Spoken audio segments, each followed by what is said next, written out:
క్రీస్తునందున్న ప్రియులకు ప్రేమతో వందనాలు తెలియజేస్తున్నాను. జనవరి నెల 12వ తేదీ 2025. ఈరోజు దేవుడు మనకు చేస్తున్న వాగ్దానం ఏమిటనగా కీర్తనల గ్రంథము 21వ కీర్తన 10వ చరణం.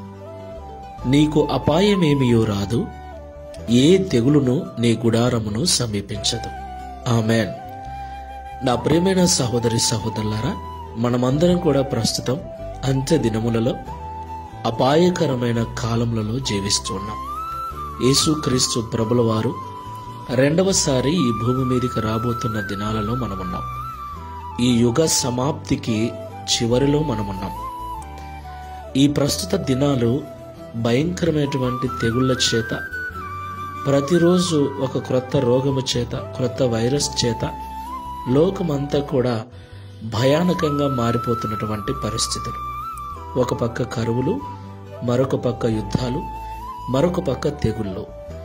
ఇలాంటి భయంకరమైన పరిస్థితుల్లో మనము మన కుటుంబముతో కూడా క్షేమంగా ఉండాలి అంటే దేవుని యొక్క కాపుదల కింద మనం ఉండాలి.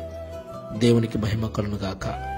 ప్రియులారా, ఎవరైతే దేవుని చాటున నివసిస్తారో, ఎవరైతే సర్వశక్తులైన దేవుణ్ణి ఆధారం చేసుకుని జీవిస్తారో వారికి దేవుని కంచ, దేవుని కాపుదల ఉంటుంది.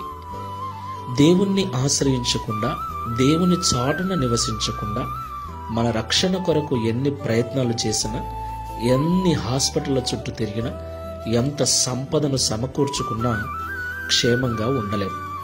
అవేవీ మనల్ని కాపాడలేవు. కేవలము దేవుని చాటు మాత్రమే, దేవుని నీడ మాత్రమే, దేవుని కాపుదల మాత్రమే మనల్ని సురక్షితంగా ఉంచుతుంది.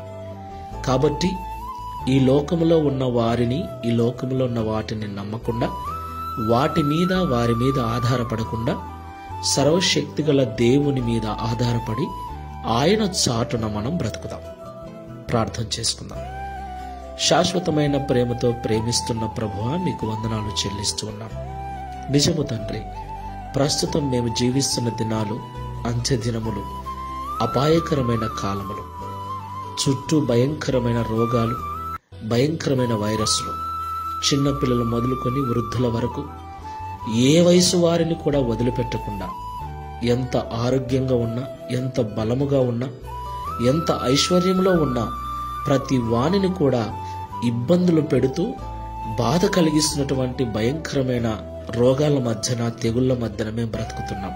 అయితే కేవలము నీ చాటున జీవించినప్పుడే, నిన్ను ఆశ్రయముగా కలిగి మేము నిన్ను నమ్ముకుని జీవించినప్పుడే ఈ భయంకరమైన లోకములో మేము సురక్షితముగా కాపాడబడతామని, మీరు మాకు నియమించిన ఆయుష్కాలం అంతా క్షేమంగా ఉంటామని మాతో మాట్లాడారు.